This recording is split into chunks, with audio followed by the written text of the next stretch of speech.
អ្នកនរគ្នាមិនដឹងអត់ថាពេលវេលាដែលយើងបានទៅជួបជុំគ្រួសារនៅក្នុងកំឡុងពេលខ្ញុំបិណ្ឌហ្នឹងគឺតម្លៃហាងឆេមីគឺបានហក់ឡើងទៅ break all time high តែបង្កើត all time high ថ្មីនៅតម្លៃ$3,791នៅក្នុងមួយអោនដែលវាស្មើទៅនឹង$4,600នៅក្នុងមួយតម្លឹងដែលវាដូចជាការរំពឹងទុករបស់ខ្ញុំអញ្ចឹងថាអ្នកដែលទិញមាសនៅក្នុងកំឡុងពេលឆ្នាំនេះគឺជាពេលវេលាដែលល្អបំផុតគឺសម្រាប់ឆ្នាំនេះគឺតម្លៃហាងឆេមីគឺមានការកើនឡើងច្រើនភាគរយខ្លាំងមែនទែនសឹងតែក្បែរ50%អ្នកនរគ្នាអញ្ចឹងបន្ទាប់ពីធនាគារកណ្ដាលសហរដ្ឋអាមេរិកបានធ្វើការសម្រេចចិត្តធ្វើការកាត់បន្ថយអត្រាការប្រាក់ភ្លាមគឺបានធ្វើឲ្យអ្នកទិញមាសមួយចំនួនធ្វើការ take profit ឬមួយក៏បានលក់មាសចេញដើម្បីទទួលបានប្រាក់ចំណេញហើយដែលពួកគេបានកលេចទៅមើលទៅលើ stock វិញដែល index របស់សហរដ្ឋអាមេរិកមួយចំនួនគឺមានការកើនឡើងទៅបង្កើត all time high ថ្មីដូចគ្នាមិនថា S&P 500 Nasdaq ឬមួយក៏ US 30គឺមានការកើនឡើងទៅបង្កើត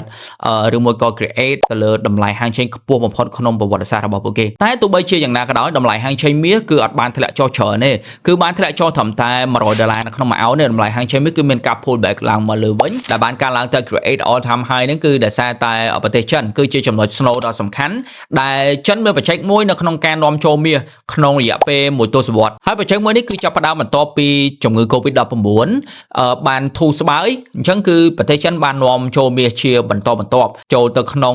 gold reserve របស់ពួកគេហើយចំណុចមួយនេះក៏បានយើងឃើញដែរថាវិនិយោគិនមួយចំនួនក៏អាចនឹងធ្វើការ follow ទៅកាន់ប្រទេសចិនដូចគ្នាដែលបន្ទាប់ពីពួកគេបានទិញ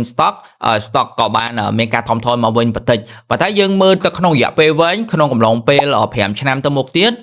តម្លៃហាងឆេងមាសនៅតែអាចមានការកើនឡើងអញ្ចឹងទោះបីជាវាអាចមានការធ្លាក់ចុះមកបន្តិចបន្តួចគឺជាឱកាសមួយនៅក្នុងការទិញមិនថាសម្រាប់អ្នកនរគ្នាឬមួយក៏សម្រាប់វិនិយោគិនធំហើយពួកគេក៏អាចនឹងធ្វើការលក់ទៅលើ index ឬមួយក៏លក់ទៅលើភាគហ៊ុនរបស់គេដើម្បីយកមកទិញមាសនៅពេលដែលមាសចាប់ផ្ដើម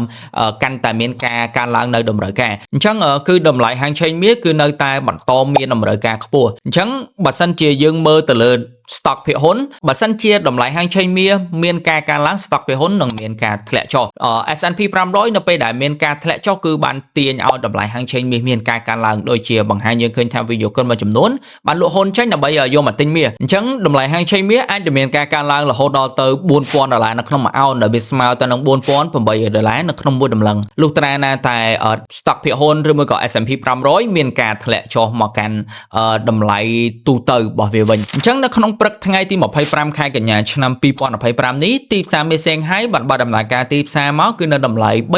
$3,739នៅក្នុងមួយអោននៅលើຂະຫນាត់ទីផ្សារអន្តរជាតិដែលវាស្មើទៅនឹង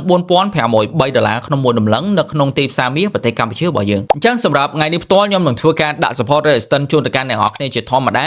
ដែលតម្លៃហាងឆេងមាសគឺយើងមាន resistance ចាស់ហើយនៅក្នុងតម្លៃ$3,791នៅក្នុងមួយអោនហើយតម្លៃហាងឆេងមាសគឺបានថមថយមកវិញបន្តិចឥឡូវនេះកំពុងតែជួញដូរនៅតម្លៃ$3,739អូខេអញ្ចឹងនៅក្នុងការទិញអ្នកនរគ្នាអាចរងចាំទិញនៅក្នុងតម្លៃ$3,708នៅក្នុងមួយអោនដែលមាសអាចនឹងមាន rank ធំដោយសារតែក្នុងការកើនឡើងរបស់មាសគឺមានជាបន្តបន្ទាប់ហើយមាសនៅក្នុងកម្រិតដែល reversal បើយើងមើលទៅតាម time frame ធំអ្នកនរគ្នាអាចរងចាំទិញនៅតម្លៃ$3,630អាហ្នឹងគឺជាទិសដៅក្នុងរយៈពេលវែងជាបន្តបន្ទាប់ដែលអ្នកនរគ្នាអាចរងចាំទិញកន្លែងហ្នឹងគឺល្អមែនតើអញ្ចឹងខ្ញុំនឹងធ្វើការ update ព័ត៌មានជូនទៅកាន់អ្នកនរគ្នាបន្ថែមទៀតអរគុណ